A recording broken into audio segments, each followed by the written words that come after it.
दोस्तों, stock market एक जाल है जिसमें फंसकर ज्यादातर लोग अपना पूरा पैसा गंवा बैठते हैं। लेकिन कुछ चंद लोग जो मार्केट के इस जाल को पहचान जाते हैं, वे लोग यहाँ भर भर के पैसा छापते हैं। आज हम आपको इसी जाल को पहचानना एकदम आसान भाषा में सिखाने वाले हैं। दोस्तों, लगभग हर रोज बहुत बार ऐसा होता है कि मार्केट में एक रेजिस्टेंस लेवल का ब्रेकआउट होता है और आप जैसे छोटे ट्रेडर्स अपना स्टॉप लॉस लगाकर ऊपर की तरफ ट्रेड में एंट्री ले लेते हैं। मार्केट यहाँ से हल्की फुल्की ऊपर भी जाती है, लेकिन फिर थोड़ी देर में मार्केट नीचे आकर आपके स्टॉप लॉस को खा जाती है। यही तो है मार्केट का जाल, जिसे ट्रैप ट्रेडिंग कहते हैं। आइए सबसे पहले हम ट्रैप ट्रेडिंग के बेसिक को समझते हैं। चार्ट पर देखो, ये एक काफी इंपॉर्टेंट रेजिस्टेंस जोन है और यहाँ पर इस रेजिस्टेंस का ब्रेकआउट होता है। जब मार्केट इस रेजिस्टेंस के ऊपर सस्टेन करती है तो छोटे ट्रेडर्स यहाँ अपनी एंट्री बना लेते हैं, पर होता ऐसा है कि मार्केट यहीं से वापस घूम जाती है और उनका स्टॉप लॉस हिट हो जाता है। इस चीज को फॉल्स ब्रेकआउट भी कहा जाता है। ये जिस ट्रैप में अभी छोटे ट्रेडर्स फंसे, ये जाल ऑपरेटर्स द्वारा बिछाया होता है। अब आपके मन में सवाल उठेगा कि ये ऑपरेटर्स कौन होते हैं?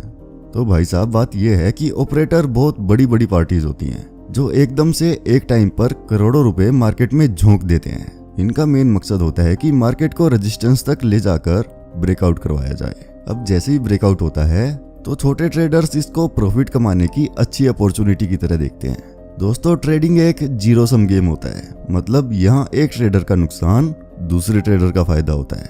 मतलब एक गंवाता है, दूसरा कमाता है। ब्रेकआउट होने पर छोटे ट्रेडर्स का पैसा खाने और उन्हें बड़े मूव में पैसा कमाने से रोकने के लिए ऑपरेटर्स उनकी अपोजिट साइड में काफी सारा पैसा लगा देते हैं, जिसके कारण मार्केट रिटेल ट्रेडर की तरफ ना जाकर ऑपरेटर की साइड में चली जाती है। ऐसे में छोटे ट्रेडर्स का पैसा बड़े प्लेयर्स के हाथ में पहुंच जाता है। इस ट्रैप में बिना सोचे समझे छोटा स्टॉप लॉस लगाने वाले लगभग हर बार अपना पैसा गंवाते हैं। लेकिन जो लोग ऑपरेटर के दिमाग से सोचते हैं, उनको अच्छे पैसे छापने का मौका भी मिलता है। तो दोस्तों, आइए सीखते हैं चार्ट पर ट्रैप्स और फेक ब्रेकआउट्स को कैसे आइडेंटिफाई करते हैं। दोस्तों, इसके लिए आपको एक चीज का एनालिसिस करना बहुत इंपॉर्टेंट है, जो है वॉल्यूम। क्योंकि भले ही प्राइस हमें कुछ बताए या ना बताए, लेकिन वॉल्यूम वो चीज है जो आपको पक्का बताएगा कि ब्रेकआउट फेल होने वाला है या नहीं।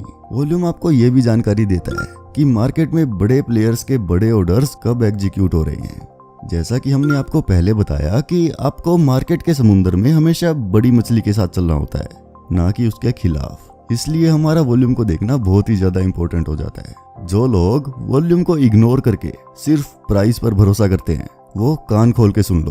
भाई साहब, बार बार धोखा खाओगे।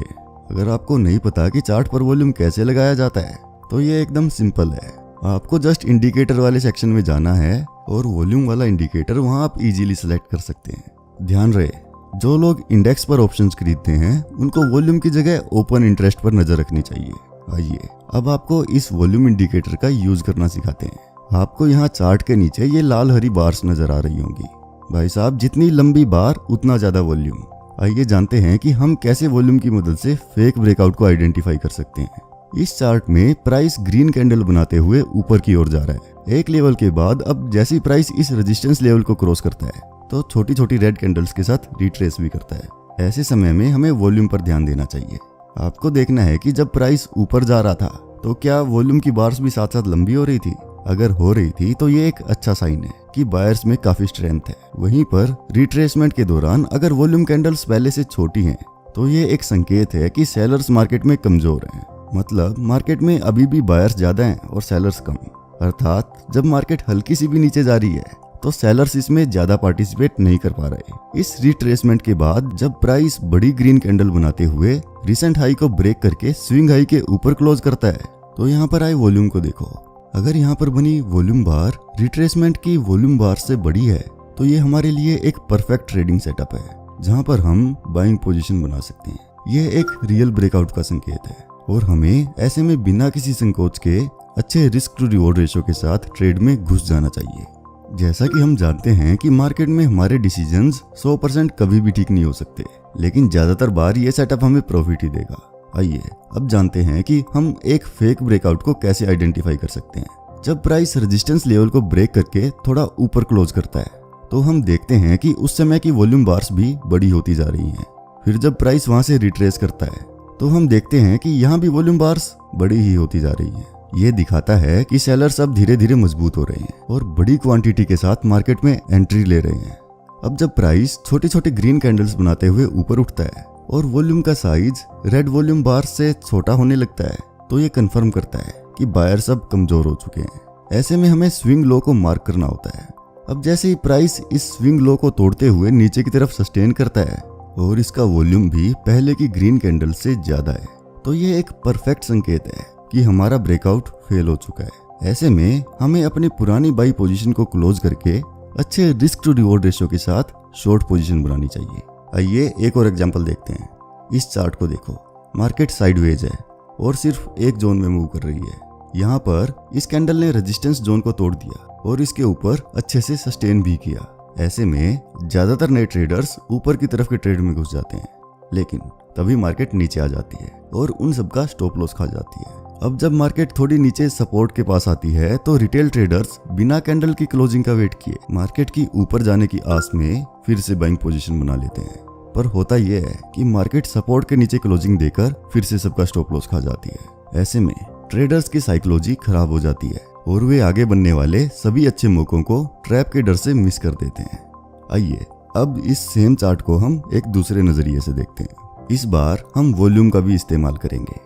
हमने देखा कि जब यहाँ रेजिस्टेंस का ब्रेकआउट हुआ तो भी कोई बड़ी वॉल्यूम बार नहीं बनी, इसलिए हम यहाँ पर ट्रेड नहीं लेते, बस वेट करते हैं। फिर आगे हमें दिखाई देता है कि मार्केट फिर से अपने सपोर्ट एरिया के पास आती है और इस सपोर्ट को ब्रेक करके नीचे की तरफ ही क्लोजिंग देती है। इस बार हम वॉल्यूम इंडिकेटर को देखकर ट्रेड कर रहे हैं, तो हमें नजर आता है कि यहाँ एक लाल हाई वॉल्यूम बार बन रही है जो पिछली बार से काफी बड़ी है। यहाँ से हमें कंफर्मेशन मिल जाती है अब यहाँ ये मार्केट नीचे ही जाने वाली है, इसलिए हम लोग रिस्क मैनेजमेंट के रूल्स को फॉलो करते हुए ट्रेड में एंट्री ले लेते हैं और काफी अच्छा प्रॉफिट बनाते हैं। तो दोस्तों यहाँ पर हमने 3 अच्छी बातें सीखी। पहली, हमारे अंदर मार्केट को देखने और सही मौके के आने तक पेशेंस होनी चाहिए। दूसरी, हमें कभी भी कैंडल क्लोजिंग का वेट किए बिना ट्रेड में नहीं घुसना चाहिए। तीसरी, हमें कभी भी वॉल्यूम को इग्नोर करके ट्रेड नहीं लेनी चाहिए। साथ ही आपको यह भी ध्यान रखना है कि ब्रेकआउट्स हर बार फेल नहीं होते, लेकिन ये जानना भी जरूरी है कि हमें ट्रेड में कब एंट्री लेनी है और कब नहीं। इसके लिए हमें उन लेवल्स को समझना होगा जहां फेक ब्रेकआउट्स ज्यादा होते हैं। मैं आपको उन कुछ इंपॉर्टेंट लेवल्स के बारे में बताऊंगा जहां पर ब्रेकआउट्स अक्सर फेल हो जाते हैं। आप इनको नोट करके अपने ट्रेडिंग सेटअप के सामने लगा लो। पहला ऐसा इंपॉर्टेंट लेवल है previous day high and low. पिछले दिन के हाई और लो मार्केट के लिए बहुत इंपॉर्टेंट लेवल्स होते हैं। जब प्राइस इन लेवल्स को सीधे सीधे बिना रुके तोड़ता है तो अक्सर फेक ब्रेकआउट होता है। वहीं पर दूसरा लेवल है करंट डे के हाई और लो। आज के दिन का सबसे ऊपरी और निचला लेवल भी एक फेक ब्रेकआउट का कारण बन सकता है। आपको ये दोनों लेवल्स मार्क कर लेने हैं और प्राइस जब बिना कंसोलिडेट किए इन लेवल्स को तोड़ने की कोशिश करता है तो भी ब्रेकआउट के फेक होने के चांसेस काफी बढ़ जाते हैं। तीसरा इंपॉर्टेंट लेवल है साइकोलॉजिकल लेवल। राउंड फिगर्स जैसे 26,000, 25,500 ये लेवल्स ट्रेडर्स की साइकोलॉजी पर किसी माइलस्टोन की तरह इंपैक्ट डालते हैं। इन जगहों पर ज्यादातर फेक ब्रेकआउट्स देखने को मिलते हैं। फॉर एग्जांपल, अगर निफ्टी 26,000 के आसपास ट्रेड कर रही है तो 26,000 एक इंपॉर्टेंट लेवल होगा, और अगर मार्केट इस लेवल को सीधे सीधे ब्रेक करती है तो हो सकता है कि ये छोटे या रिटेल ट्रेडर्स को फंसाने के लिए एक ट्रैप हो। इसलिए ऐसे लेवल्स पर हमें काफी सोच समझकर ट्रेड करनी चाहिए और मार्केट एनालिसिस हमें अपने हिसाब से नहीं बल्कि ऑपरेटर माइंडसेट से करना चाहिए, क्योंकि भाई साहब इंडियन मार्केट में आजकल लगभग हर ट्रेड सेटअप में सभी के स्टॉप लॉस खाए जा रहे हैं। अगर हमें प्रॉफिट बनाना है तो हमें ट्रैप से बचते हुए अपने अंदर काफी ज्यादा पेशेंस लानी होगी, तभी आप एक प्रॉफिटेबल ट्रेडर बन पाओगे। आइए अब समझते हैं कि ट्रैप से भरी मार्केट में सही जगह और सही समय पर एंट्री कैसे ली जा सकती है। पॉइंट नंबर 1, थोड़ी देर पहले मैंने आपको 3 लेवल्स बताए थे, तो जब प्राइस थोड़ी देर पहले बताए गए किसी इंपॉर्टेंट लेवल को बिना समय बिताए सीधा तोड़ दे तो इसके फेक ब्रेकआउट होने के चांसेस काफी बढ़ जाते हैं। आपको ऐसी पोजीशन से बचना चाहिए या फिर फेक ब्रेकआउट को ट्रेड करना चाहिए उल्टी डायरेक्शन में। पॉइंट नंबर 2, अगर प्राइस ब्रेकआउट होने से पहले, फोकस करो, पहले उस लेवल पर रुककर समय बिताए तो ज्यादातर बार ये एक असली ब्रेकआउट होगा। ऐसे में आप अकॉर्डिंगली ब्रेकआउट ट्रेड ले सकते हो। पॉइंट नंबर 3, ब्रेकआउट के बाद प्राइस के बिहेवियर को भी देखो। अगर प्राइस ब्रेकआउट के बाद उस लेवल पर ज्यादा समय बिताने लगे तो ब्रेकआउट फेल हो सकता है। इसलिए दोस्तों अपने दिमाग में बैठा लो, अगर मार्केट ब्रेकआउट से पहले कंसोलिडेट करती है तो ये एक रियल ब्रेकआउट हो सकता है, और ऐसे में आपको ब्रेकआउट की डायरेक्शन में ट्रेड लेनी चाहिए। वहीं पर अगर प्राइस ब्रेकआउट के बाद समय बिताता है तो ये एक फेक ब्रेकआउट हो सकता है। ऐसे में आपको दूसरी 2-3 इंडिकेटर से कंफर्मेशन लेके उल्टी दिशा में ट्रेड लेना ही आपको बेहतर रिजल्ट दे सकता है। आप ऊपर बताए 3 रूल से ब्रेकआउट को काफी अच्छे से समझ पाएंगे। दोस्तों, अब लास्ट में मैं आपसे कुछ ट्रेडिंग टिप्स शेयर करता हूँ जो आपके काफी काम आएंगे। नंबर 1, अगर आप एक बिगिनर हैं, आपको अपनी पोजीशन का साइज रीजनेबल और छोटा रखने की कोशिश करनी चाहिए। बिगिनर्स को ये ध्यान रखना चाहिए कि एक आधी बार ज्यादा क्वांटिटी में ट्रेड करना उन्हें ज्यादा प्रॉफिट तो दिला सकता है, लेकिन एक बुरा दिन उनके पूरे अकाउंट को ही साफ कर देगा। नंबर 2, आपको ट्रेड करते हुए पेशेंस रखनी होगी। अगर आप पेशेंस नहीं रखते हो तो आप सही समय आने से पहले ही ट्रेड में घुस जाओगे या टारगेट तक पहुंचने से पहले ही ट्रेड से एग्जिट कर दोगे। भाई साहब, आपको पूरे दिन में सिर्फ 1 से 2 ही क्वालिटी ट्रेड्स लेने हैं। कौन से ट्रेड लेने हैं? क्वालिटी ट्रेड्स लेने हैं। तो दोस्तों, आज की इस वीडियो में बस इतना ही। अगर आपको हमारी ये वीडियो अच्छी लगी तो वीडियो को लाइक करें और चैनल को सब्सक्राइब करें। मिलते हैं अगली वीडियो में। जय हिंद।